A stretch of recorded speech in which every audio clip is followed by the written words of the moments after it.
Thank you, Lord.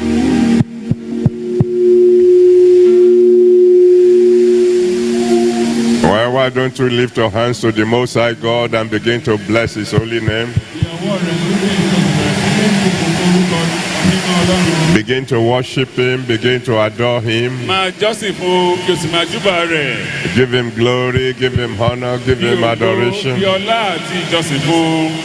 Bless His holy name. He's worthy to be praised. He's worthy to be adored. Magnify His holy name. Praise the King of Kings. Praise the Lord of Lords. Worship Him, worship Him. There's no one like Him. He reigns forever. Praise Him, praise Him, praise Him. Give Him glory, give Him honor. Give Him adoration. Praise Him. Thank you, Father. In Jesus' mighty name, we have worshipped. Now lift your voice to Him loud and clear and say, Father, from now on,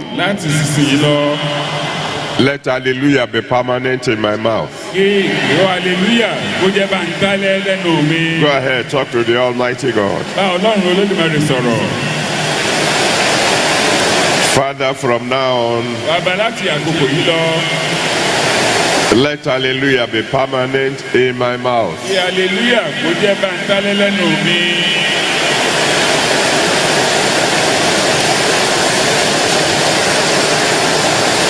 Everywhere I go, let hallelujah be permanent in my mouth.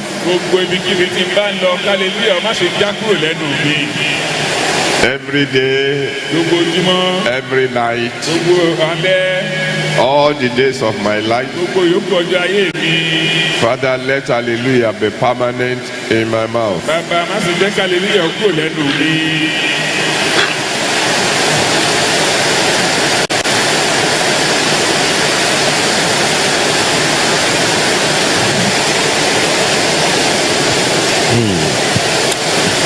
In Jesus' mighty name we have prayed. I want you to join your hands with your neighbor.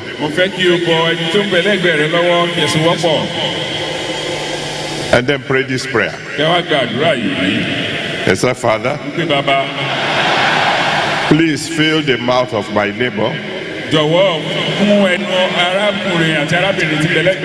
with continuous hallelujah. Fill the mouth of my neighbor with continuous hallelujah.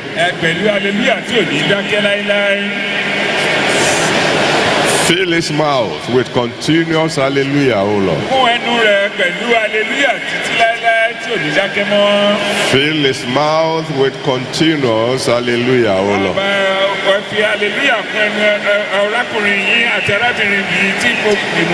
Fill his mouth with continuous hallelujah.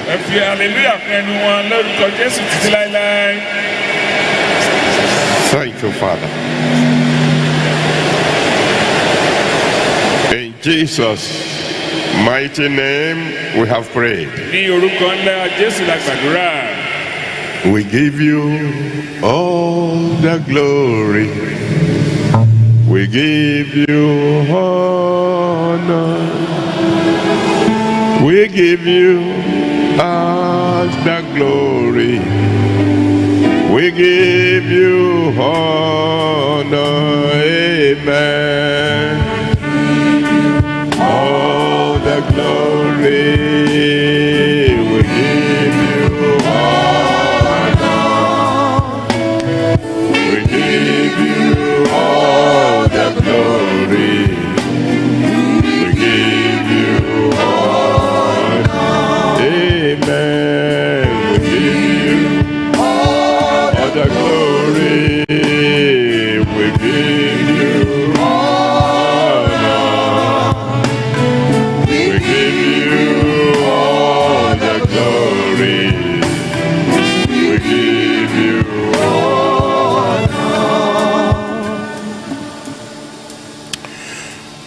Thank you, Father. Bàbá ẹ ṣeun. Daddy says there's someone here tonight. Daddy sọ pé nìkan wà ní ìlálẹ́ yìí. He said, I will heal your memory. Wọ́n ò wo ọpọlọ rẹ sàn.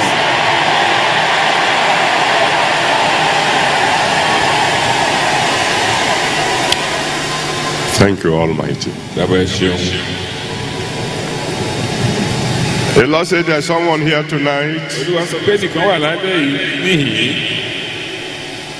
He said your river seemed to be drying up. Ó dàbí pé odò rẹ ti ń gbẹ.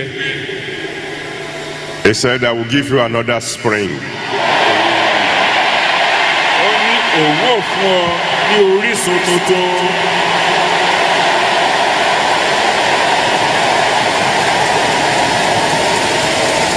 Oh, thank you, Lord. Olúwa ẹ ṣeun.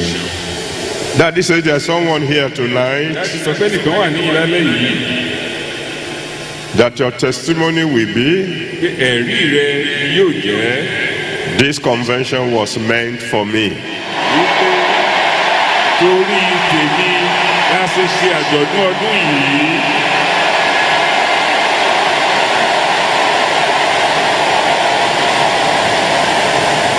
My Father and my God, we want to bless your name. Bàbá mi àti Ọlọ́run mi àbùkù fún orúkọ rẹ̀. What a wonderful God you are. Ọlọ́run ìyanu èyí jẹ́. Thank you for all you have done since this convention began. Dúpẹ́ fún ọ̀pọ̀lọpọ̀ tí ẹ ti ṣe láti ìgbà tí a ti bẹ̀rẹ̀ àjọ̀dún yìí. Thank you for what you did on Monday. Tí ẹ ṣe lọ́jọ́ Ajé. Thank you for what you did on Tuesday. Tí ẹ ṣe lọ́jọ́ Ìṣẹ́gun. Thank you for what you did on Wednesday. Tí ẹ ṣe lọ́jọ́ Wednesday. Thank you for what you did on Thursday. Tí ẹ ṣe ní àná. Thank you for what you are already doing now. Tí ẹ ṣe ní ìnísinsìnyí. Thank you for what you will do tomorrow. Dúpẹ́ fún ìtẹ́ òṣè ní ọ̀la. Thank you because we know our tomorrow will be all A right. sì mọ̀ pé ọjọ́ ọ̀la wa yóò dára. Accept our worship in Jesus' name. Bàbá gba ìjọsìn wa lórúkọ Jésù. Father, tonight in all our lives, Bàbá lálẹ́ yìí nínú ayé gbogbo wa. let there be beautiful testimonies. Ẹ jẹ́ kí àwọn ẹ̀rí tó rẹwà ó jáde. Let every one of us live here shouting hallelujah. Ẹ jẹ́ kí gbogbo wa kúrò níyìí pẹ̀lú kíké hallelujah. Thank you, Father. Bàbá ẹ ṣeun. In Jesus' mighty name, we have prayed. Ní orúkọ ńlá Jésù la gbàdúrà. Amen. Àmín. Well, let somebody shout hallelujah. Kẹ́nìkan pé hallelujah. Well, shake hands with 2 or 3 people and tell them this convention is for me, you know. Ọwọ́ lọ́wọ́ ẹni méjì tàbí ẹni mẹ́ta pé torí tèmi ni àjọ̀dún ọdún yìí ṣe bẹ̀rẹ̀. This convention is for me. Torí tèmi èmi gangan ni mo ní àjọ̀dún ọdún yìí. And then you may please be seated. Ẹ jọ̀wọ́ ẹ jẹ́ a jókòó. Orí ìkọkàndínlógún. I'm going to read from verse 5 to 6. Màá kà láti ẹsẹ̀ ìkẹfà sí 5 to 6. ẹsẹ̀ karùn-ún sí ìkẹfà. You're already tremendously blessed, I know that. A ti rí i pé ẹ ti di alábùkún fún lọ́pọ̀lọpọ̀. The evangelist started the night. Àwọn ajíhìnrere náà bẹ̀rẹ̀ alẹ́ yìí. The bishop added his weight to that. Àwọn bíṣọ̀bù sì fi ipa tiwọn náà kún. I'm already blessed. Èmi ti di alábùkún fún o. I don't know why they asked a pastor to speak after those 2 mighty men. O kò wá yé mi tí wọ́n fi ní kí olùṣọ́ àgùntàn wá sọ̀rọ̀ lẹ́yìn àwọn ènìyàn jàǹkànjàǹkàn méjì tán ti sọ̀rọ̀ ṣáájú. But I know they will be praying for me. Mo mọ̀ pé wọ́n máa gbàdúrà fún mi bí tí wọ́n wà. Revelation 19, Ìwé ìfihàn orí kọkàndínlógún verses 5 and 6. ẹsẹ̀ karùn-ún àti ìkẹfà. And a voice came out of the throne saying, Praise our God, all ye servants, and ye that fear him, both small and great. Ohùn kan sì ti ibi ìtẹ́ náà jáde wá wípé ẹ máa yin Ọlọ́run wa, ẹ̀yin ìránṣẹ́ rẹ̀ gbogbo, ẹ̀yin tí ó bẹ̀rù rẹ̀ àti èwe àti àgbà.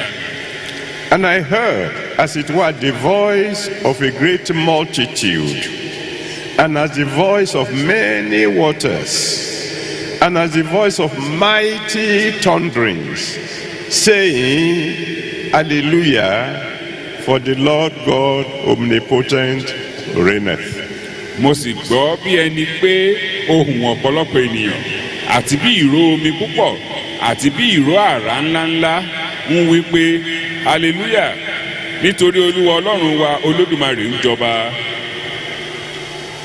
Hallelujah, as you have been told, hallelujah gẹ́gẹ́ bí a ti sọ fún wa simply means ó túmọ̀ sí pé praise the Lord. ẹ̀yin olúwa lógo. And he said, everybody should praise him, ó sì sọ pé gbogbo ènìyàn ní kó máa yìn lógo, small and great, àti èwe àti àgbà, men and women, ọkùnrin àti obìnrin, boys and girls. ọmọdé lọ́kùnrin àti lóbìnrin. And if you belong to any of these categories, tó bá jẹ́ pé o wà nìkan nínú gbogbo àwọn tí a dárúkọ yìí, let me hear you shout hallelujah. jẹ́ ń gbọ́ kó kí hallelujah.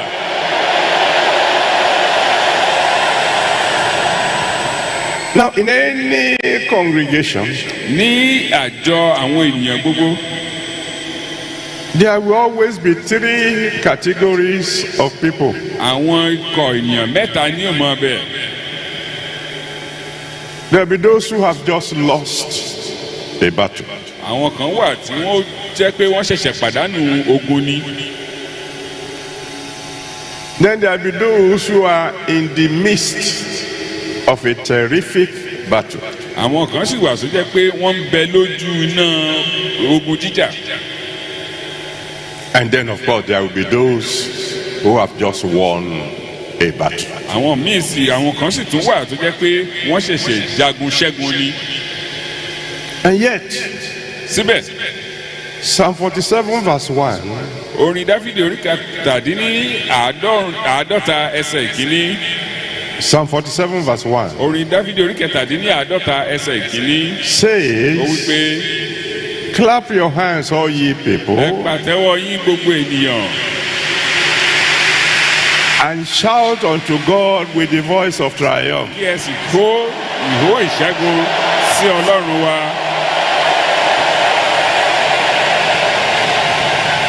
How can God say to everybody to praise him? báwo ni ọlọ́run ṣe lè máa sọ fún gbogbo ènìyàn kí wọ́n máa yin òun? How can I be praising him when I've just lost a battle? báwo ni mo ṣe fẹ́ máa yin olúwa nígbà tó jẹ́ pé mo ṣẹ̀ṣẹ̀ pàdánù ogun ni, mo ṣẹ̀ṣẹ̀ ní ìjákulẹ̀? Because like the bishop told you, gẹ́gẹ́ bí bíṣọ̀bù ṣe sọ fún wa, if you have lost something, tí o bá ti pàdánù ohun kan, it is God that didn't allow you to lose everything. ọlọ́run ni ò jẹ́ o pàdánù ohun gbogbo. And so you should praise him for whatever remains. ó yẹ kó o dúpẹ́ lọ́wọ́ rẹ̀ fún ìyówù tó kù.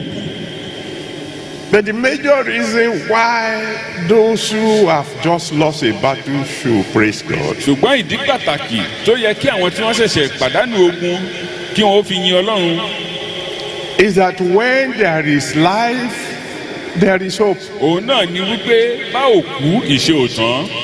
Ecclesiastes chapter 9 verse 4. ìwé oníwàásù orí kẹsàn-án ẹsẹ̀ kẹrin. Ecclesiastes 9 verse 4 oníwàásù orí kẹsàn-án ẹsẹ̀ kẹrin. tells us that a living dog is better than a dead lion. ó sọ fún wa wípé ajá tó wà láàyè ó sàn ju òkú kìnìún lọ. That's why Psalm 150 verse 6 ìdí nìyí tí orin dávidi orí àádóje ẹsẹ̀ ìkẹfà. Psalm 150 verse 6 orin dávidi orí àádọ́jọ ẹsẹ̀ ìkẹfà. says, ó wípé all things that have breath, ohun gbogbo tó ní ẹ̀mí they should praise the kí Lord. wọ́n yin olúwa.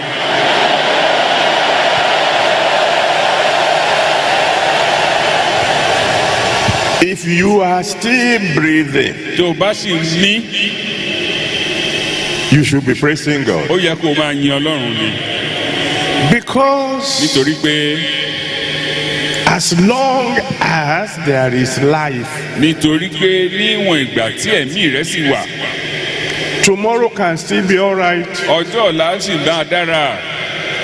In Judges chapter 6, inú ìwé onídàájọ́ orí kẹfà chapter 16 rather, onídàájọ́ orí kẹrìndínlógún Judges chapter 16, onídàájọ́ orí kẹrìndínlógún from verse 18 to 22. láti ẹsẹ̀ ìkejìdínlógún dé ìkejìlélógún.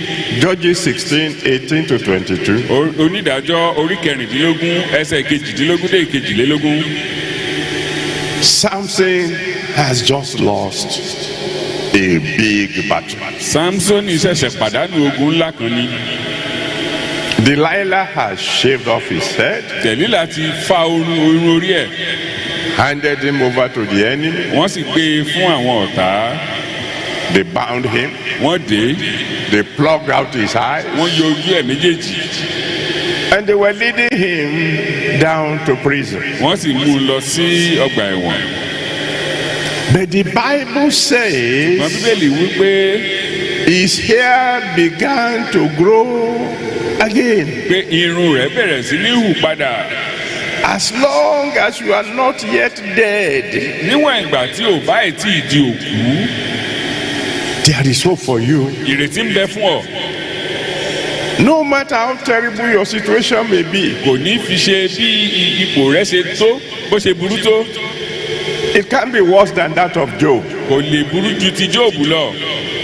And yet Job said Bẹ́ẹ̀ ni Jóòbù sì wí pé in Job 19 verse 25, nínú ìwé Jóòbù orí ìkọkàndínlógún ẹsẹ̀ karùndínlọ́gbọ̀n. Job 19 verse 25, Jóòbù orí ìkọkàndínlógún ẹsẹ̀ karùndínlọ́gbọ̀n. he said, in spite of everything that may be happening to me, Ó ní pẹ̀lú ohun gbogbo yòówù kó máa ṣẹlẹ̀ sí mi. I know my Redeemer lives. Mo mọ̀ pé olùdáǹdè mi ń bẹ láàyè. As long as you are still alive, Mo mọ̀ pé níwọ̀n ìgbà tí o bá ń bẹ láàyè. as long as Jesus is alive, Níwọ̀n ìgbà tí Jésù Kristi ń bẹ láàyè. you are confident that tomorrow will still be all right. O ní ìdánilójú pé ọjọ́ ọ̀la yóò sì dára. I told you the story of a young boy before. Mo ti sọ ìtàn ọ̀dọ́mọkùnrin kan fún yín rí. He was a pupil in our primary school at Ebute Metta Ó jẹ́ ọmọ ilé ẹ̀kọ́ ní ilé ẹ̀kọ́ alákọ̀ọ́bẹ̀rẹ̀ wa lébùté mẹ́ta way back in 1981. ní ọdún 1981. We have sent the school bus, one little school bus, to go and bring the children to school. A ti rán ọkọ̀ pé kó lọ kó àwọn ọmọ wá sí ilé ìwé. And since the chairs were not enough, he was sitting on the dashboard of the bus, Nígbù ààyè ò sì gbà ó wá jókòó lé mú mọ́tò. facing the driver. Ó kọjú sí dẹ́rẹ́bà. When they got to Ebute Metta, Nígbà àwọn dé èbúté mẹ́ta, there was a robbery operation going on, àwọn olè ń jà lọ́wọ́. and they were firing guns. Wọ́n sì ń yìnbọn. And a bullet went through the windshield of the bus, Ọta àbọ̀n sì gba inú gíláàsì mọ́tò. entered the back of this boy, Ó kan ẹ̀yìn rẹ̀. and came out through the stomach, Ó sì jáde láti inú. bringing his intestines out. Ó tú fún ẹ̀ jáde. The teacher carried this boy to Luth, Olùkọ́ rẹ̀ gbé lọ ọmọ náà lọ sí ilé ìwòsàn Lúùtù. carrying his intestine with her hand. Ọwọ́ ara ẹ̀ báyìí ló fi gbé ìfun ọmọ náà dání pẹ̀lú. Because of traffic jam, Nítorí pé súnkẹrẹ gbàkẹrẹ ọkọ̀ wà. they arrived at Luth about 3 hours after the accident. Lẹ́yìn bíi wákàtí mẹ́ta náà tó dé ilé ìwòsàn yìí. The doctors took a look at the boy. Àwọn dókítà wo ọmọ náà. Meantime, he has lost almost all his blood. Gbogbo ẹ̀jẹ̀ rẹ̀ ló ti fẹ́ jó dànù tán. They saw the intestine already perforated. Wọ́n rí i pé ìfun rẹ̀ ti dálu. They felt there's no need wasting time on this. Wọ́n rò pé ó ti kú pé káwọn má foko àkókò àwọn ṣòfò. But 1 hour passed. Ṣùgbọ́n wákàtí kan kọjá. The boy is still breathing. Ọmọ náà sì mí. 2 hours. Wákàtí méjì. The boy was still breathing. Ó sì mí. I think it was after 3 hours. Lẹ́yìn bíi wákàtí mẹ́ta. They said, well, if he's still breathing, wọ́n ní tó bá sì mí we can't bury him. a lè sìn. Let's do something. ẹ jẹ́ àṣe nǹkan kan. That was 1981. ọdún 1981 là ń sọ yìí. The boy has become a young man now, ọmọ náà ti di ọ̀dọ́ nísinsìnyí. healthy and strong, ó lè ó lágbára kù ó sì wà lálàáfíà. serving the ó Lord. sì ń sin ọlọ́run. Because you are still breathing tonight, nítorí pé o sì mí lálẹ́ yìí. may I hear you shout ẹ gbọ́ hallelujah. kó ké hallelujah.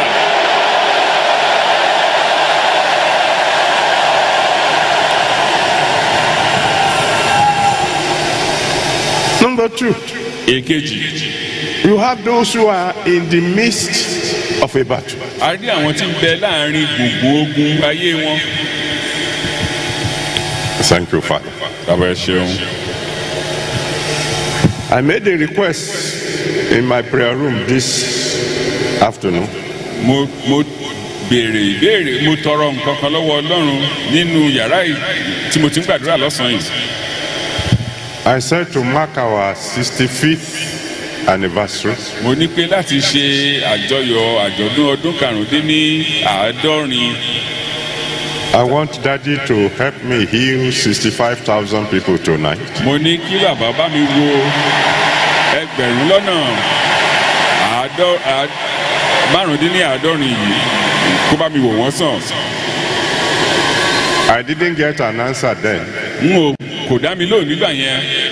but I've got an answer now. mo ti gbọ́ nísinsìnyí ó ti dá mi lóhùn. He says he will do more than that. wọ́n lòun ó ṣe jù bẹ́ẹ̀ lọ.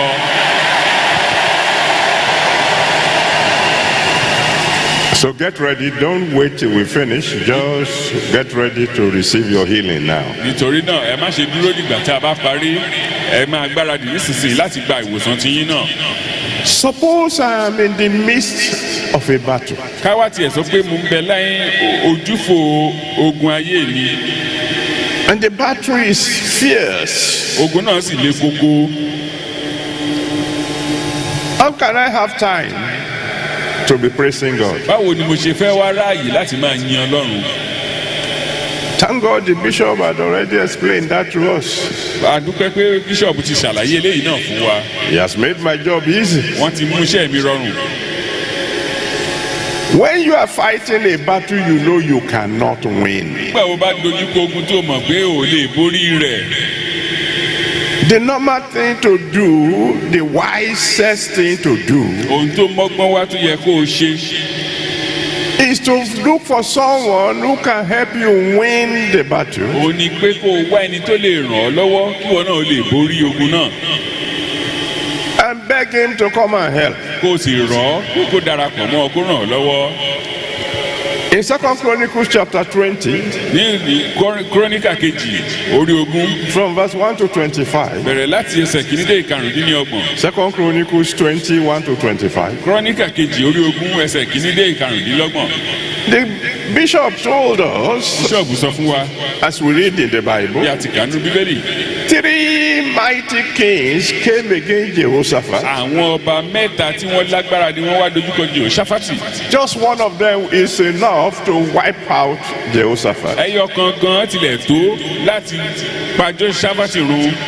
He referred the case to the Almighty ó God. wá gbé ẹjọ́ náà tọ̀ ọlọ́run olódùmarè lọ.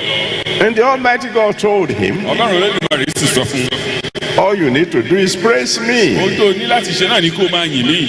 and I will take care of the situation. màá sì gbà ṣàkóso ẹ̀. After all, láàrin pé the Almighty God ọlọ́run olódùmarè yìí is called the Lord, òun náà ni à ń pè ní olúwa. the Lord strong and mighty, olúwa tó le tí ó sì lágbára. the Lord mighty in battle. olúwa tó lágbára ní ogun. He's called the Lord of hosts. orúkọ rẹ̀ náà ni olúwa àwọn ọmọ ogun. Psalm 24, verse 7 to 10.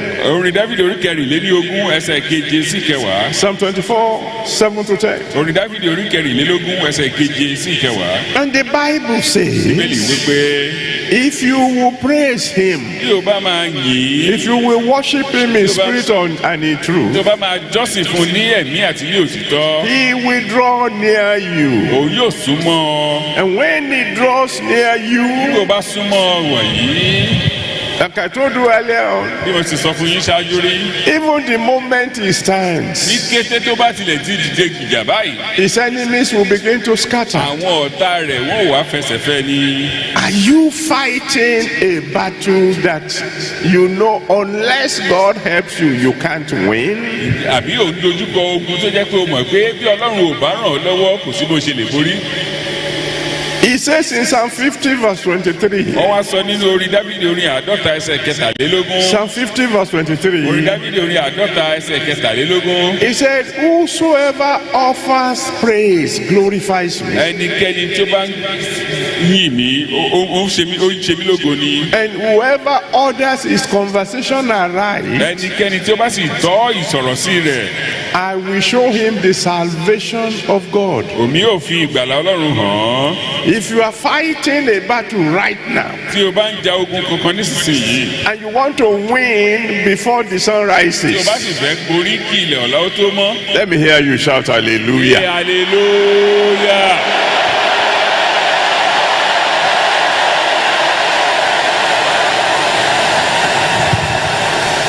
I've told you the story before. Mo ti sọ ìtàn yìí fún yín rí. And thank God the man who was there that day is sitting on the altar with me. A dúpẹ́ lọ́wọ́ Ọlọ́run pé ẹni tí ń bẹ ń bẹ ní ọjọ́ náà ó wà níhìn lórí pẹpẹ pẹ̀lú mi. There was a wedding Ìgbéyàwó kan wà in one of our churches ní ìkan nínú àwọn ìjọ wa in Lagos. lÉkòó. And it was time to sign the marriage register. Àsìkò wá tó láti fi ọwọ́ sí ìwé ìgbéyàwó. Husband and wife had gone into the vestry. Ọkọ àtìyàwó ti wọ inú ilé ìyẹ̀wù lọ. The husband had signed. Ọkọ ti fọwọ́ síwèé. The wife had received the pen to sign. Ìyàwó ti gba kálàmù pé kó máa fọwọ́ síwèé náà. And the husband had somebody call him. Lọ́kọ wá gbọ́ téèyàn kan pè é. And he was the only one who heard. Òun nìkan ló sì gbọ́. And he answered. Ó sì dáhùn. And he fell down from his chair. Ó sì ṣubú lulẹ̀ láti orí àga tó jókòó sí. By the time he hit the ground, he was dead. Nígbà tó fi máa délẹ̀ ó ti dòkú. There was pandemonium Bẹ́ẹ̀ ni in the vestry. akọlùkọgbà bẹ̀rẹ̀ nínú yàrá náà. All the pastors began to pray. Gbogbo àwọn olùṣọ́ àgùntàn gbàdúrà.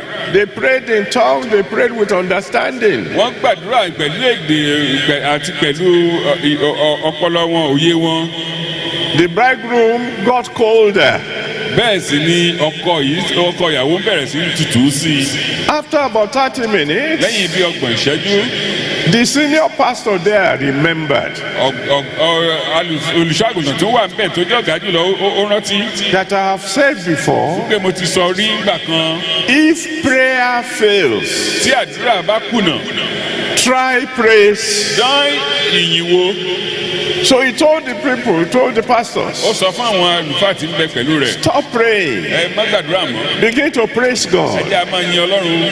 Then he ran into the church Ó wá sáré lọ ní ilé ìjọsìn. where people were wondering, what are they signing? Ẹ á ń bí táwọn ènìyàn ti ń wò pé kí wọ́n fọwọ́ sí irú ìwé wo náà ń kọ látàárọ̀.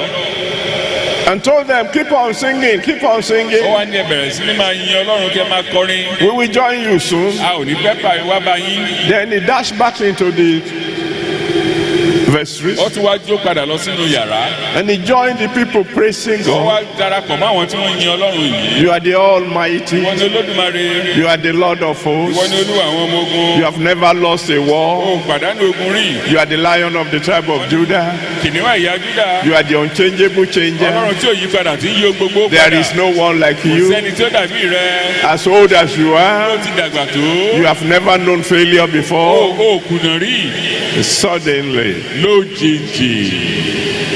the young man on the floor sneezed, Ọmọkùnrin tí ń bẹ ńlẹ̀ẹ́lẹ̀ náà ó wá sín. opened his eyes, Ó lajú ẹ̀. I said, what am I doing on the floor? wọ́n ní kí ni mò ń ṣe nílẹ̀lẹ̀. They said, when you get up, we will tell wọ́n ní you. tó bá dìde tán à sọ fún ọ. Are you fighting a ṣé battle o dojúkọ ogun kan bí? that is too difficult for you to win? èyí tó dàbí tó le ju tó lè borí lọ. And you want to be with us in December singing the song of o sì victory? wá fẹ́ wà pẹ̀lú wa ní oṣù kejìlá láti kọ orin ìṣẹ́gun. Let me hear you shout hallelujah. Hallelujah.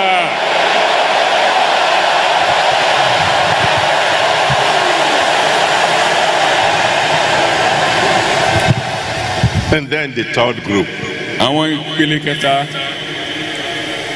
those who have just won a battle. àwọn tí wọ́n ṣẹ̀ṣẹ̀ borí nínú ogun wọn. Oh, thank you, Father. bàbá ẹ ṣeun. The Lord said there's someone here tonight. olúwa sọ pé nìkan wà ní ìlálẹ́ yìí. He said that which you have been struggling to get pé ohun tó ti ń làkàkà tó ti ń tiraka láti rí gbà yẹn. will now come to you easily. wípé yóò tọ̀ ọ́ wá fúnra ẹ̀ nírọ̀wọ́ ìrọsẹ̀.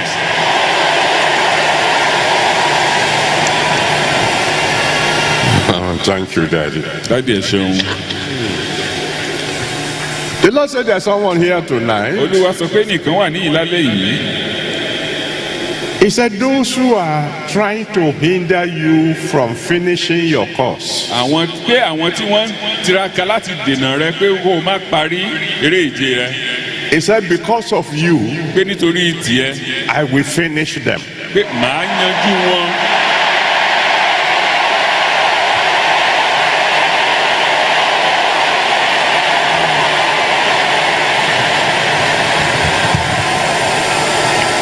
Well, this one is for me. tèmi gangan leléyìí tó kàn yìí o. And let me say amen to that. amen.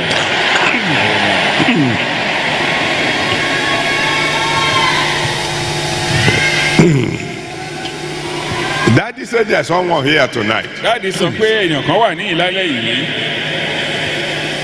He said the express way of your life wípé ojú ọ̀nà márosẹ̀ ayé rẹ has been finished, àti parí ẹ̀. will be opened tonight. alẹ́ yìí la máa ṣí.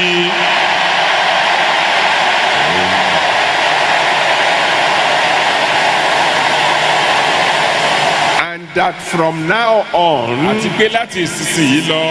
it will be full speed ahead.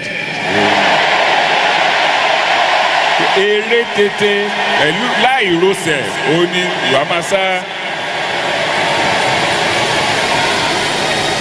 Category 3, àwọn ìpele èèyàn kẹta, those who have just won a battle. àwọn tí wọ́n ṣẹ̀ṣẹ̀ ṣẹ́gun. Now you will think that those who have won a battle will praise God. wàá máa rò pé àwọn tán bá ṣẹ̀ṣẹ̀ ṣẹ́gun wọ́n máa yin ọlọ́run ni. It should be natural if you have just won a battle.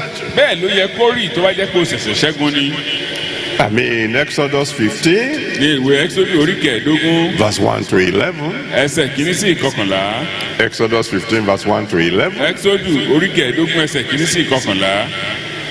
When Moses had just won a mighty battle over the army of Pharaoh, nígbà tí Mósè ṣẹ̀ṣẹ̀ ṣẹ́gun àwọn ogun Fáráò, he sang a song unto God. ó kọ orin sí ọlọ́run ni. In 1 Samuel chapter 2, ní Sámúẹ́lì kìíní orí kejì verse 1 to 10. ẹsẹ̀ kìíní sí ìkẹwàá. 1 Samuel chapter 2, Sámúẹ́lì kìíní orí kejì verse 1 to 10. ẹsẹ̀ kìíní sí ìkẹwàá. When Hannah finally got her child, nígbà tí Hánà rí ọmọ rẹ̀ gbà, oh, she sang unto the Lord. ó kọrin sí ọlọ́run ni. That should be the natural thing to do. bó ṣe yẹ kó rí nìyẹn tó yẹ kéèyàn ó ṣe nù. But human beings are not like that. ṣùgbọ́n gbogbo ènìyàn ò rí bẹ́ẹ̀. That's why David said ìdí nìyí tí Dáfídì fi sọ wípé in Psalm 103, orin Dáfídì orí kẹtàléní ọgọ́rùn-ún, Psalm 103, orin Dáfídì orí kẹtàléní ọgọ́rùn-ún from verse 1 to 5, ẹsẹ̀ kìíní sí ìkarùn-ún, he said, bless the Lord, O my soul. pé yìn Olúwa ìwọ ọkàn mi. Bless the Lord, all my soul, fi ìbùkún fún olúwa ìwọ ọkàn mi and all that is within me. àti ohun gbogbo tí wà ní inú mi. Bless his holy fi name. ìbùkún fún orúkọ mímọ́ He rẹ̀. said, bless the Lord, all my soul. fi ìbùkún fún olúwa ìwọ ọkàn mi. Forget not all his benefits. má sì ṣe gbàgbé gbogbo oore rẹ̀.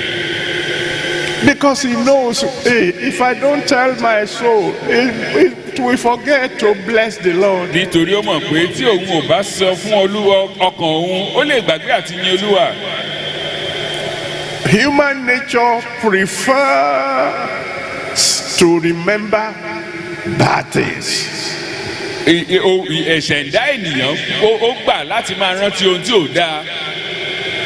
If somebody wakes up one morning weeping, tí èèyàn kan bá jí tó ń sunkún láàárọ̀ kùtùkùtù and they say, why are you weeping? wọ́n bá ní kí ló pa ọ́ lẹ́kún. Oh, I'm just remembering my wife who died 5 years ago. ó kànkàn rẹ̀ rántí ìyàwó òun tó kú lọ́dún 5 sẹ́yìn ni. Everybody will say, oh, yes, sorry. Oh. àwọn ènìyàn wà bá kẹ́dùn pé pẹ̀lẹ́ má bínú.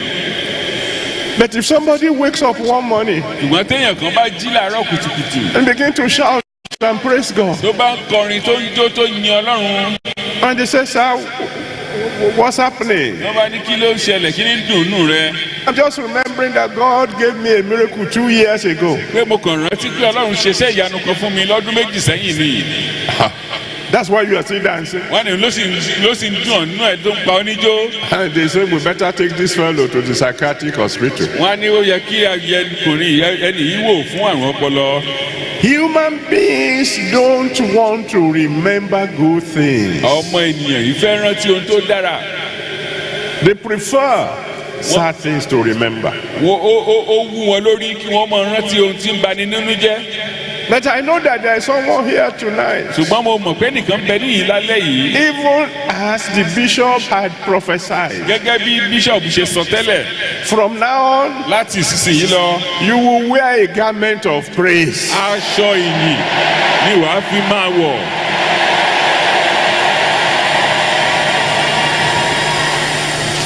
Thank you, Father. This word is for one particular businessman. ọ̀rọ̀ tí ó fẹ́ jáde yìí ó wà fún ẹnìkan tí ń ṣe okòwò.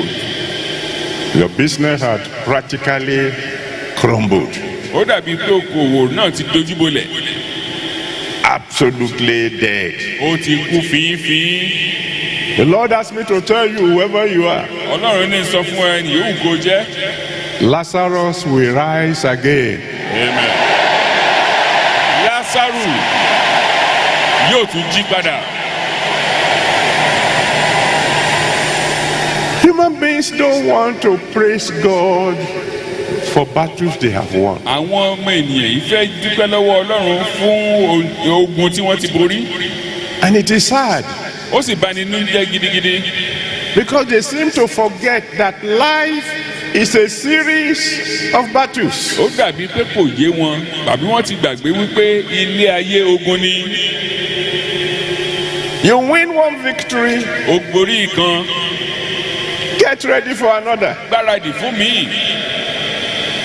You win the second, tó tún borí ìkejì get ready for the third. gbáradì fún ìkẹta. Let's take the case of David. ẹ jẹ́ àgbo dáfídì. 1 Samuel 17. ìwé samuel kìíní orí kẹtàdínlógún. Let's take it from verse 34 to the end. ẹ jẹ́ àwò láti ẹsẹ̀ kẹtàlélọ́gbọ̀n dé ìparí. 1 Samuel 17 samuel kìíní orí kẹtàdínlógún from verse 34. ẹsẹ̀ kẹtàlélọ́gbọ̀n. A lion came. kìnìún wá He killed a lion. ó pa kìnìún. Not long after that, a bear came. láìpẹ́ àmọ̀tẹ́kùn tún wá He killed the bear. ó pa àmọ̀tẹ́kùn náà. Not long after that, Goliath came. láìpẹ́ láì jìnnà gòláyàtì náà tún yọjú. He killed Goliath. ó bẹ́ orí gòláyàtì. Not long after that, láìpẹ́ lẹ́yìn náà the father-in-law came. bàbá ìyàwó ẹ̀ tún wá. He outlived the father-in-law. bẹ́ẹ̀ sì ni òun ló rẹ́yìn bàbá ìyàwó ẹ̀. Not long after that, láìpẹ́ náà Absalom came. absalomu tún dìde. Absalom died young. Absalom kú ní rèwerèwe. Not long after that, Láìpẹ́ láì jìnnà, Adonijah came. Adonijah náà tún dé. How come David kept on winning? Báwo ló ṣe jẹ́ tó jẹ́ pé olúborí ni ewé tí Dáfídì já borí? He said Ó wí pé in Psalm 34 verse 1. ní orin Dáfídì orí kẹrìnlélọ́gbọ̀n ẹsẹ̀ ìkíní. Psalm 34 verse 1. Orin Dáfídì orí kẹrìnlélọ́gbọ̀n ẹsẹ̀ ìkíní. He said, I will bless the Lord at all Ó times. ní èmi yóò máa yin Olúwa ní ìgbà gbogbo. His praise shall continually be in my mouth. Ìyìn rẹ̀ yóò sì wà ní ẹnu mi títí láé. Have you won a victory? Ṣé o ṣẹ̀ṣẹ̀ ṣẹ́gun ni? Do you want to keep on Ṣé o winning? wá tún wá fẹ́ máa tẹ̀síwájú láti máa ṣẹ́gun sí i? Oh, let me hear you shout hallelujah. Hallelujah.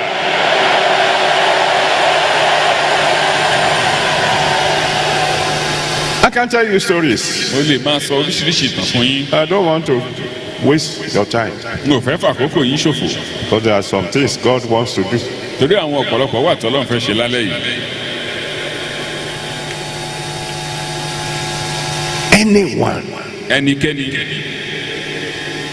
at all, ẹnikẹ́ni bó ti wù kó rí. whether you've just lost a battle, Ó yẹ o ṣẹ̀ṣẹ̀ pàdánù ogun. you are in the midst of a battle, Àbí o wà láàrin gbùngbùn ogun. you just won a battle, Àbí o ṣẹ̀ṣẹ̀ borí ogun. from now on, Láti sísìnyí lọ. morning, Láàárọ̀, afternoon, lọ́sàn-án, evening, lálẹ́, nighttime, lóru. you should be shouting, Hallelujah ò gbọdọ̀ já lẹ́nu ẹ.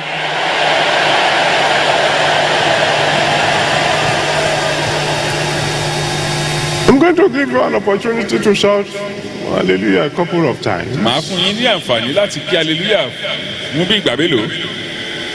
And then we'll move on to the next thing God wants me to do. Àtún wá tẹ̀síwájú sí ohun tó kàn tí Ọlọ́run fẹ́ kí n ṣe. But I know some people came late, Ṣùgbọ́n mo mọ̀ pé àwọn kan pẹ́ dé. probably because of the traffic. Bóyá nítorí ọkọ̀ súnkẹrẹ gbàkẹrẹ ọkọ̀. And they were not here when the first altar call was made. Wọn ò sì sí níyìn nígbà tí a pè wọ́n ṣáájú lákọ̀ọ́kọ́. Let me tell you one thing. Ẹ jẹ́ n sọ nǹkan fún yín o. The only person that has no hope Ẹnìkan ṣoṣo tí ò ní ìrètí. is the one who hasn't got Christ. Òun náà ni ẹni náà tí ò bá ní Kristi. Colossians 1 verse 27. Kólósè orí kìíní ẹsẹ̀ kẹtàdínlọ́gbọ̀n. Colossians 1:27 Kólósè orí kìíní ẹsẹ̀ kẹtàdínlọ́gbọ̀n. says Christ in you, Ó sọ pé Kristi nínú yín. the hope of glory. Òun náà ni ìrètí ògo. If Christ is dwelling in Tí you, Kristi bá ń gbé inú rẹ. whether you have lost a battle Bóyá ogun ti borí ẹ. or you are fighting a battle, Tàbí ó dojúkogun nísinsìnyí. you can rejoice Ó sì lè máa yọ. because there is hope for you. Nítorí ìrètí ń bẹ fún ọ. So if you are here Tó bá wà níyìn. and you have never surrendered your life to Tó o Jesus, sì fi ìgbà kankan fi ayé rẹ fún Jésù but rí. you want him to come into your life now, Ṣùgbọ́n nísinsìnyí o wá fẹ́ kó wá nú ayé ẹ. so that from this moment onward, Pé láti ìsinsìnyí lọ.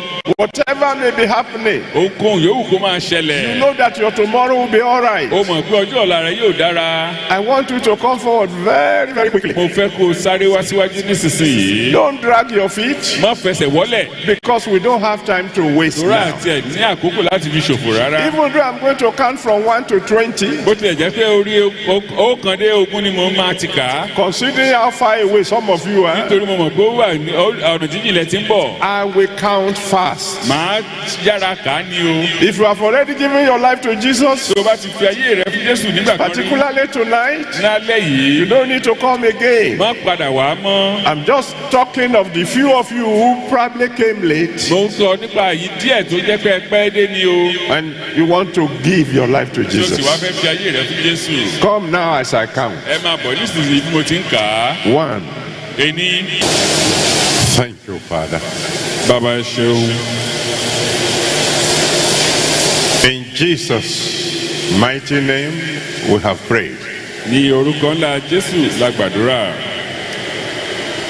I want you to please settle down, ẹ jọ̀wọ́ ẹ jẹ́ kí a jókòó because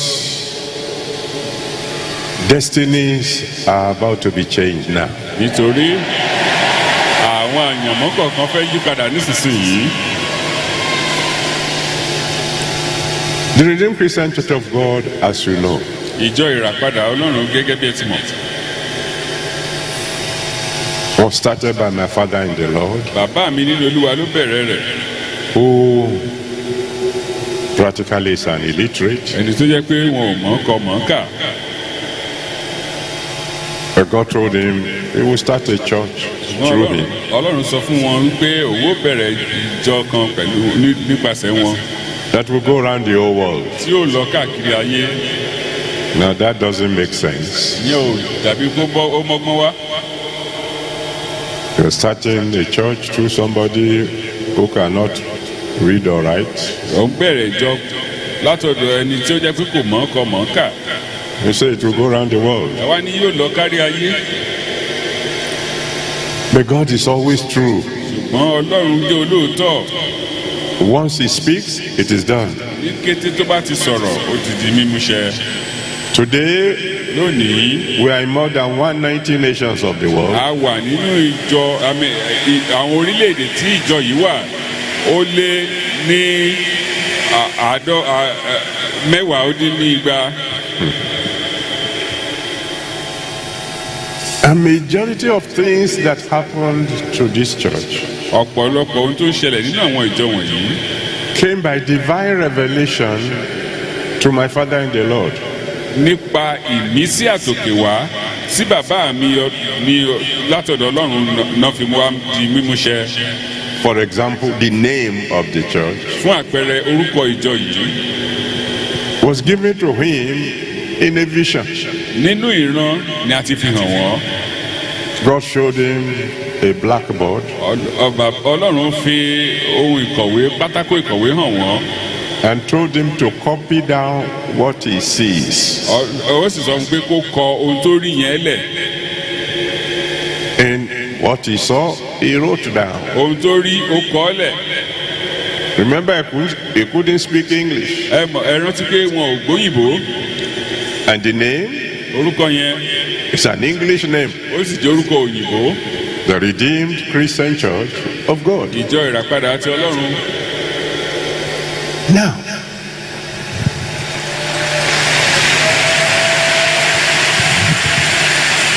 after some time, lẹ́yìn ìgbà díẹ̀ God showed him a vision Ọlọ́run tún wá fi ìran kan hàn wọ́n. and told him to make a rod. wípé kí wọ́n ṣe ọ̀pá kan.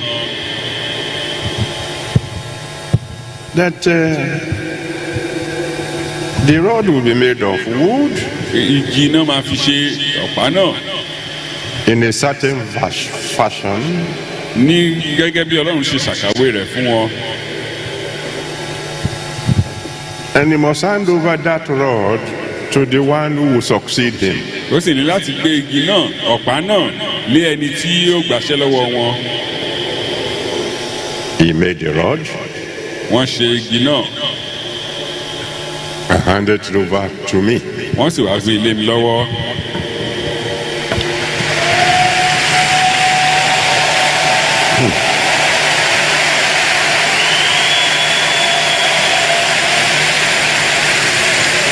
Now, there's nothing magical about the rod. kò sí nǹkan kan tó dàbí àlùpàyídà lára igi náà tàbí ọ̀pá yìí.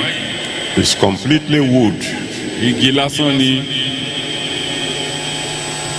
But he gave it to me ṣùgbọ́n wọ́n fi lé mi lọ́wọ́ as a staff of office. gẹ́gẹ́ bí ọ̀pá àṣẹ. And the reason you have not been seeing it ìdí tí ẹ kì í fi rí nígbà gbogbo. is that God made it clear to me when I got it òun ni pé Ọlọ́run fi yé mi gbangba nígbà tí wọ́n fi lé mi lọ́wọ́ pé that it will not be coming out casually. pé kò kàn ní máa jáde lásán láì nídìí. But it will come out when he says so. ṣùgbọ́n yóò máa jáde nígbà tí òun Ọlọ́run bá sọ bẹ́ẹ̀ pé kó jáde. And it's out tonight. Orin níta.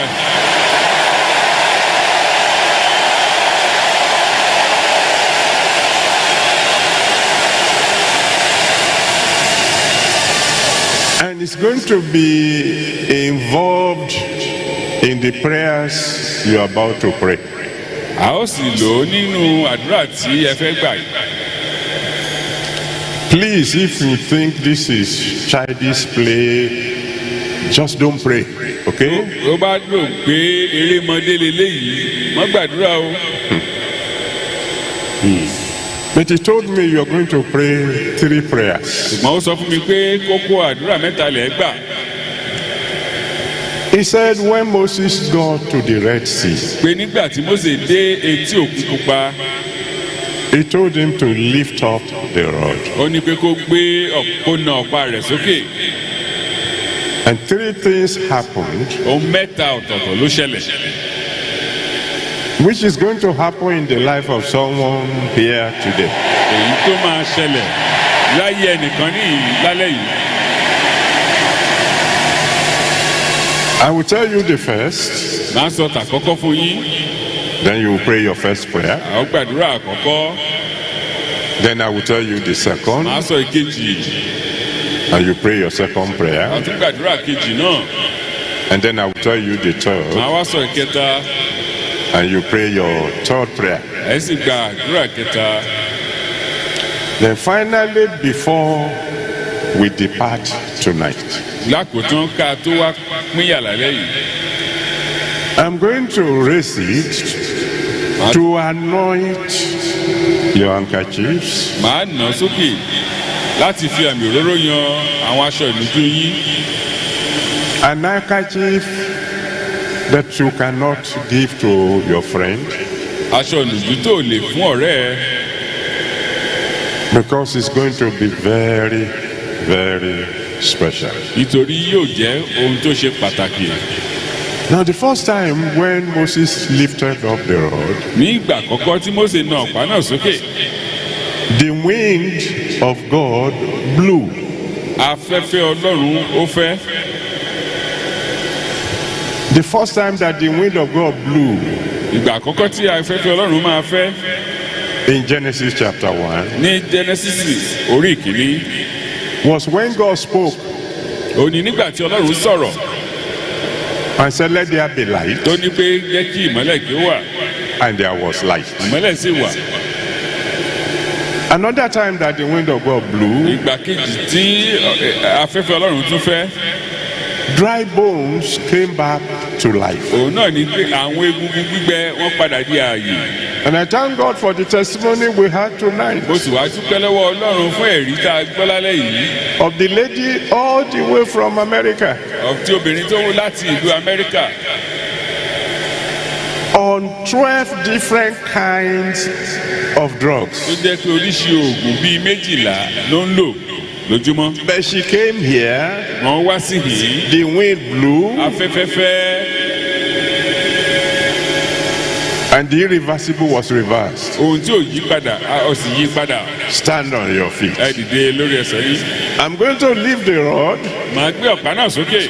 You will pray your first prayer. Wàá gbàdúrà ti àkọ́kọ́. If you don't believe, Tó o bá gbàgbọ́, don't worry yourself. wọ́n yọra ẹ lẹ́nu. Sit down and enjoy yourself. Jòkó ní jẹ̀lẹ́ńkẹ́ kó o máa gbádùn ara ẹ. I'm not going to lift it up for more than 2 minutes. Mo ò ní gbé sókè ju bí ìṣẹ́jú méjì péré lọ. Focus on it Ṣáà rí i dájú pé o lò ń wò. and pray your prayer thus. Kí o sì gba àdúrà ẹ bẹ́ẹ̀ ni. You're going to say, Father, Wàá sọ wípé bàbá, let your wind blow on me jẹ́ tonight. kí afẹ́fẹ́ rẹ ó fẹ́ lù mí lálẹ́ yìí.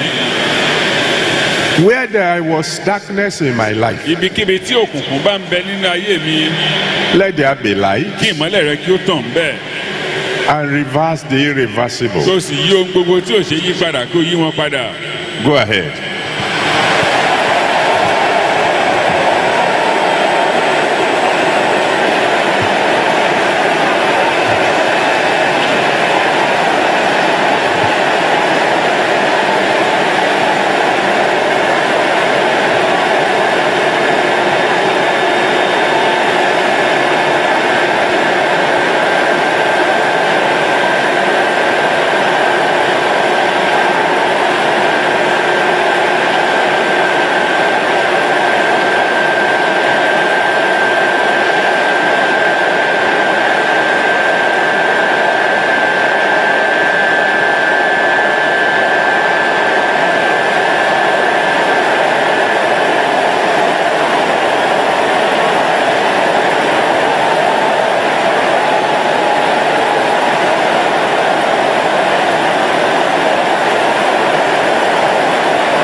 Thank you, Father. Bàbá ẹ ṣeun. In Jesus' mighty name, we have prayed. Ní orúkọ ńlá Jésù la gbàdúrà. The second thing that happened Ohun kejì tó ṣẹlẹ̀. was that the Red Sea parted, Ó ní pé òkun pupa ó là ó pín sí méjì. and there was a way where there was no way before. Ọ̀nà wa là níbi tí ò ti sọ́nà rí. I'm going to lift up the rod now, Màá tún gbé ọ̀pá náà sókè nísinsìnyí. and your prayer will be, Kókó àdúrà rẹ ni pé Father, bàbá make a way for me jẹ́ kọ́nà ó là fún mi. where there have been no way Níbi tí ò before. ti sí ọ̀nà tẹ́lẹ̀ rí. Go ahead.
In Jesus' mighty name, we have prayed. Ní orúkọ ńlá Jésù la gbàdúrà. The third thing that happened Ohun kẹta tó ṣẹlẹ̀. is that all the enemies of Israel got drowned in one night. Ó ní pé gbogbo àwọn ọ̀tá Ísírẹ́lì pátá lomi wọ́ lọ lọ́jọ́ kan. So everything that you don't want in your life anymore Ohun gbogbo tó o fẹ́ mọ́ nú ayé ẹ. are the things you are going to call on God to bury tonight. Ó ní ohun tí wàá pe Ọlọ́run pé kó bọ́ gbé wọn sin lálẹ́ yìí. So you will lift up your voice to him Wàá wá gbé òun rẹ sókè sí i and say, Father, wípé bàbá before the sun rises, kí òòrùn ó tó yọ. all these evil things in my life, Gbogbo àwọn ohun búburú wọ̀nyí nínú ayé mi let them become forgotten. kí wọ́n ó di ohun ìgbàgbé. Go ahead. Tẹ̀síwájú.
Mention them. Sickness, I don't want to see you again. Poverty, I don't want to see you again. Failure, I don't want to see you again. Anything called sorrow, I don't want to see you again. I don't want to see you again. In the mighty name of Jesus.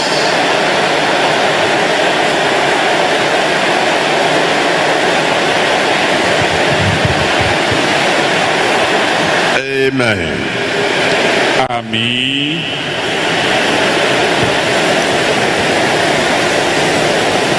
I join my faith with yours. mo da ìgbàgbọ́ mi pọ̀ mọ́ ti yín.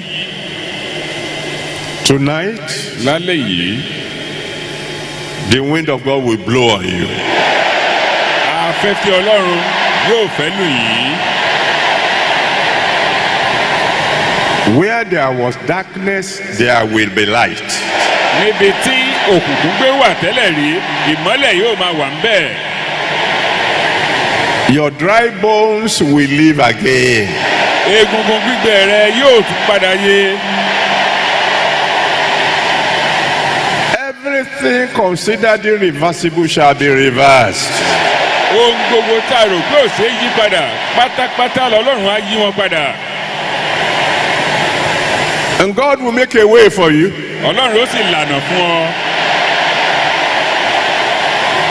Even where there was no way before, He will make a way for you. ibi tí ò ti sọ́nà tẹ́lẹ̀ rí ọlọ́run ó lànà fún ọ. And everything that have been causing you anxiety, ohun gbogbo tó sì ń bọ̀ nínú jẹ́ causing you sorrow, èyí tí ń bọ̀ nínú jẹ́ tó ń káyà rẹ sókè.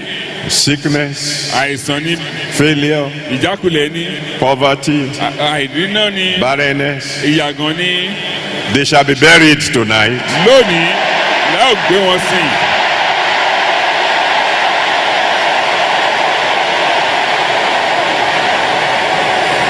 By tomorrow morning, lẹ́yìn àárọ̀ la a new dawn will be available for you.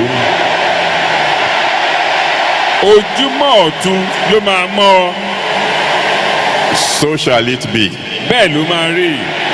In Jesus' mighty name, we have prayed. ní orúkọ ńlá jésù la gbàdúrà. Now let me hear you shout hallelujah. ké hallelujah.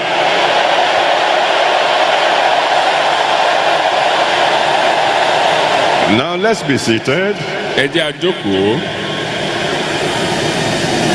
Very quickly, we want to say thank you to God a fẹ́ dúpẹ́ lọ́wọ́ ọlọ́run láìpẹ́ for what He has done fún already ohun tó ti ṣe and for what He will yet do. àti èyí tí wọ́n ò tún ṣe. And there's a particular song that I can feel in my spirit. orin kan wá ń bẹ tí mò ń gbọ́ nínú ẹ̀mí mi. It's a Yoruba song, but it simply says, orin yorùbá ni tó wí báyìí pé bye bye to rubbish. ó jẹ játijàti ó dìgbò ṣe. Bye bye to jati jati. játijàti. Bye bye to rede rede. bye bye to rédèrèdè. In the name of Jesus. bye bye to rédèrèdè. Okay, so we will sing that song as we give our Thanksgiving offering. orin yẹn là á máa kọ bí a ṣe máa dúpẹ́ lọ́wọ́ ọlọ́run tí a máa fi ọrẹ wa lẹ̀. And then, with His permission, I will anoint your handkerchief. pẹ̀lú ìgbàláàyè wọn màá wá fi àmì òróró yan àwọn aṣọ ìnùjú yín. And He says, ó sì wí pé what you will use that handkerchief for ohun tí ẹ máa lo aṣọ ìnùjú yìí fún. is that anytime you face a problem, ohun gbàkigbà tí ogunkógun bá dojúkọ yín. you wave it in His front. wàá wá jù báyìí níwájú ogun náà. You wave it in front of somebody that you have been preaching to who refused to receive Jesus. wàá fi aṣọ náà níwájú ẹni tó ti ń wàásù fún tí ò gba jésù. They will surrender. ó máa fàyè ẹ̀ fún jésù ni. You will wave it in the front of someone that they say will never have a child. ó bá ju aṣọ náà níwájú ẹni tí wọ́n ní pé kò ní lọ́mọ. Twins will come forth. ìbejì ló máa tẹ̀yìn ẹ̀ jáde. You wave it in the front of somebody who said they are not going to give you an appointment. ó bá fi aṣọ náà níwájú ẹni tó ní òun ò ní fún ọ níṣẹ́. Or somebody who says he will not give you a visa. tàbí ẹni tó ní òun ò ní fún ọ ní ìwé ìrìnnà. Or somebody who says he will not give you admission. tàbí ẹni tó ní òun ò ní fi ìwé gbà ọ sílé ìwé gíga. And there be testimonies. ẹ̀rí ọ̀pọ̀lọpọ̀ ló máa jáde lẹ́yìn ẹ̀. So very quickly now. lọ́gán nísinsìnyí. Oh, thank you, Father. bàbá ẹ ṣeun. It's a big one. Please listen carefully. ẹ jọ̀wọ́ ẹ tẹ́tí léko. Very, very carefully. ẹ jọ̀wọ́ ẹ tẹ́tí léko dáadáa. And let me finish before you even say amen. ẹ jẹ́ n parí tán kó o tó sọ àmì. The Lord said there's someone here tonight olúwa sọ pé èèyàn kan wà níyì lálẹ́ yìí that is about to open to you 3 doors. pé ó fẹ́ ṣílẹ̀kùn Don't mẹ́ta say fún amen yet. ọ. Just má be ì tí ì quiet. sàmì tẹ́tí ẹ̀ lẹ̀ kó gbọ́ dáadáa. And each one is not going to be a one-time miracle. ìkọ̀ọ̀kan nínú rẹ̀ kì í ṣe gbàmú òtánbà. But each one will become like a river bringing in blessings. ṣùgbọ́n ìkọ̀ọ̀kan nínú rẹ̀ yóò wá dàbí odò tí ń sun tí ń sàn tó mú ìbùkún wá bá ọ. He said the first one ọ ní ti tàkọ́kọ́ is your own completely. tí tiẹ̀ ní pátápátá. Whatever is coming in through that door ohun tó bá wọlé láti bẹ̀ is your own. tiẹ̀ ní. You can do whatever you like with it. ohun tó bá wù ọ́ ló lè fi ṣe. He said the second door wọ́n ní ilẹ̀kùn kejì will be bigger than the first yóò tóbi ju ti tàkọ́kọ́ lọ o. and is completely God's own. ṣùgbọ́n o tọlọ́run wá ni You're not to touch it. o ò gbọ́dọ̀ fọwọ́ kàn án. It will be coming like a river flowing. òun náà yóò máa wá bí odò tí ń ṣàn ni. And he said, based on your faithfulness, ó wá sọ wípé bí o bá ṣe gbọ́ràn sí tàbí bó bá ṣe jẹ́ olóòótọ́ sí. there will be a third door ó ní ilẹ̀kùn kẹta yóò fi ṣí. bigger than the first two èyí tó máa tóbi ju méjèèjì tàkọ́kọ́ lọ. that he will share with you tí 50-50. òun ọlọ́run ó bọ̀ pín dọ́gbandọ́gba. He said, as long as you remain faithful pé nígbọ̀n ìgbà tó o bá ti jó lóòótọ́ for the rest of your life, fún ìyókù ọjọ́ ayé ẹ the blessings will be flowing in through these 3 doors. ìbùkún yóò máa sùn nípa àwọn ilẹ̀kùn mẹ́ta yìí ni.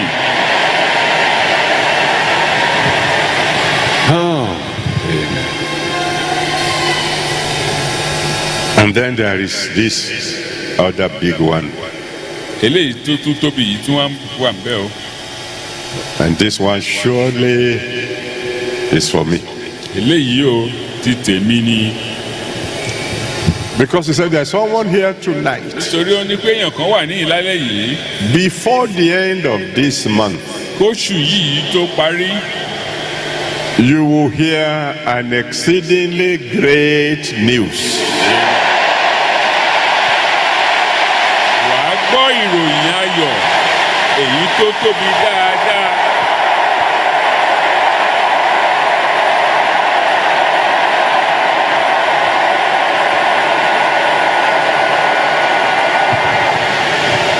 Now let's take our Thanksgiving offering. ẹ jẹ́ àmú ọrẹ ọpẹ́ wa jáde Dancing, kí a sì máa jó rejoicing. kí a máa yọ̀ Go to the nearest basket. kí a lọ sí àwọn agbọ̀n tó ń bẹ lẹ́gbẹ̀ẹ́ wa èyí tó Let's bá do súnmọ́ wa it jùlọ quickly kí a ṣe ní kánkán so that we can do the remaining thing he wants us to do kí a bá lè ṣe àwọn tó kù tó fẹ́ ká ṣe and be out of here before 2 o'clock. káago méjì tó lù ká lè wá kúrò níyì.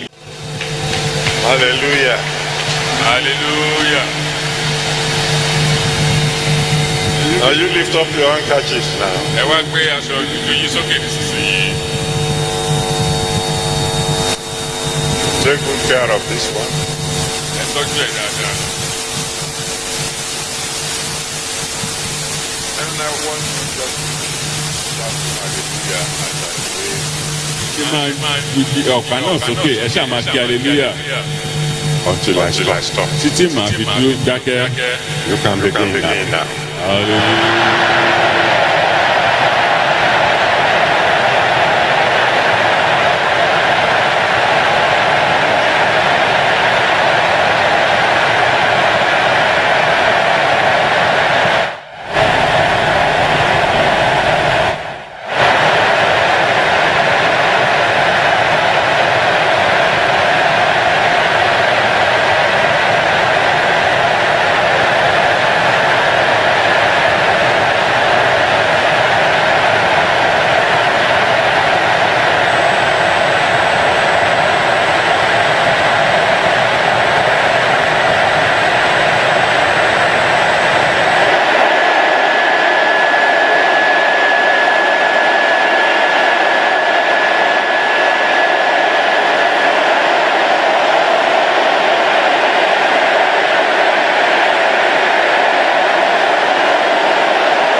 Amen. àmín.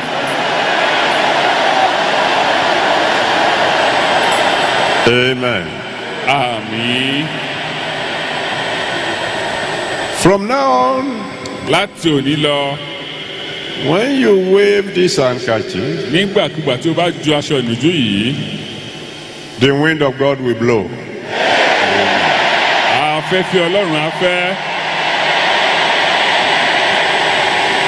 When you wave it, Nígbàkúgbà tí o bá jù ú, there'll be a way where there's no way. ọ̀nà á là níbi tí o ti sọ́nà rí. When you wave it, Nígbà tí o bá jù ú, every rubbish in your life will be blown away. gbogbo ìdọ̀tí ayé ẹ, afẹ́fẹ́ Ọlọ́run á fẹ́ wọn dànù. The Almighty God will bless your offering. Ọlọ́run Olódùmarè á bùkún fún ọrẹ yín, He will sanctify it. yóò sọ ọ́ di mímọ́, He will use it for His glory. yóò sì lò ó fún ògo rẹ̀. Tonight, Lálẹ́ yìí, poverty is blown away from you. àti fẹ́ òṣì dànù nínú ayé yín, So shall it be. bẹ́ẹ̀ ni yóò máa rí. In Jesus' mighty name, we have prayed. Ní orúkọ ńlá Jésù la gbàdúrà. Now, before you do the final thing, Kí o tó wá ṣe ohun tó kẹ́yìn, there'll be Holy Communion service tonight, this Saturday night. oúnjẹ alẹ́ Olúwa yóò wà láṣálẹ́ yìí. And we'll be talking on Jesus gave thanks. Ohun tí a ó sì máa sọ̀rọ̀ lé lórí náà ni pé Jésù dúpẹ́. I'll be looking forward to seeing you. Màá rí ọ́n bẹ̀ lágbára Ọlọ́run. Now, for the first time, you're going to wave your handkerchief. Ní fún ìgbà àkọ́kọ́, wàá wá ju aṣọ ìnùjú yìí, And show the devil, wàá sọ fún Sátánì you have lost the pé battle now. o ti pàdánù ogun yìí o. You have lost the battle Sọ now. fún Sátánì pé o ti pàdánù ogun tó ń bá ọjà yẹn.